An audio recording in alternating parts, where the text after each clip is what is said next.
throttle, but there was a few cars that made some of the quickest runs of the day in that lane. So there's a right way to approach it. There's a wrong way to approach it. The U.S. Air Force drone showing us on the right-hand side there. You can see Ida Zetterström's car be rolling through the burnout second. There is Brittany's car going to back up. As these cars engage, reverse, and head back to the starting line, we're going to send you down to the starting line. What you got down there, Bruno? Or Jordan, rather. It is Jordan down here, Brian. What's up, Brian and Tony? I have a little information.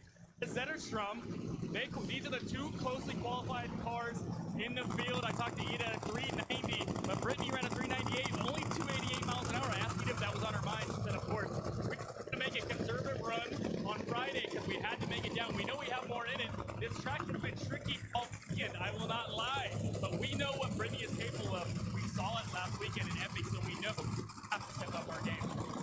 In multiple reasons. I think right now we set the expectation as we're watching this first pair. This is going to be a lot of pedaling in the first round, no matter who's out there. There may or may not be. If the tuners hit their mark, then the driver should be able to go wide open throttle. I think for Ida, what's going to be crucial with that car is where they place the car, where they want it to launch. You can see right there the pits that we've been talking about.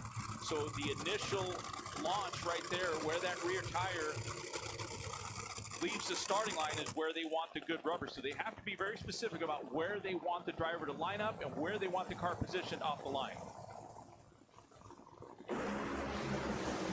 They made it through the zone, but then fed the power to it and it spun the tires. Brittany Force goes 381.1 at 330 miles per hour. That is 0.08 of a second better than she'd run all weekend at this point. Yeah, and what it comes down to is neither of these teams really did what they wanted to in qualifying, but when you're Ida, when you're the John Schaefer that is setting up that car for Ida Zetterström on the starting line, you know who your opponent is, and you can't take them lightly. You don't want to lay up and just go down the track. Nobody out here wants to get outrun. You could see those rear tires start to basketball. So the issues that we pointed out on the starting line really didn't take effect. It may have given that car excessive wheel speed early and led into what happened to Ida, but it was going to be hard to beat this kind of performance for Brittany.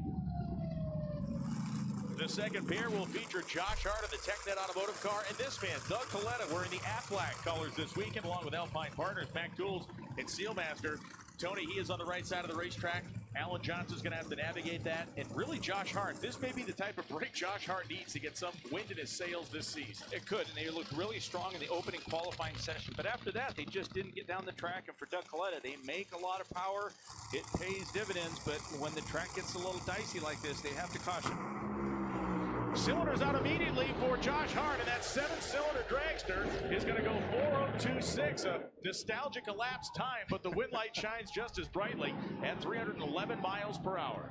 Well, this is a race that it appears, because of the humidity, because of the sun in and out, increasing the temperature, taking some of the grip away, you can see Doug Coletta just losing traction. What's a bigger surprise is that Doug Coletta was in that right lane. He was the higher qualified car, so it just goes to show you that the tuners and the track specialists, they are seeing something that Josh Hart had lane choice. So that explains it, Doug being in that right lane. But here's what, Brian, you were talking about, that misfiring cylinder. So that started early for Josh Hart, but it was shortly after that Doug's car just started to break traction. So the TechNet Automotive Top Fuel Dragster will advance on to round 2 to face either Ashley or Brown. And Antron Brown in his car right now will be on the race strip when we come back to Bristol.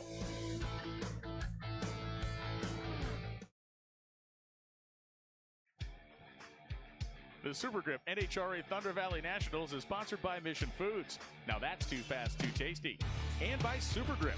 Super Grip Performance Tires. The bigger, fatter, better tire.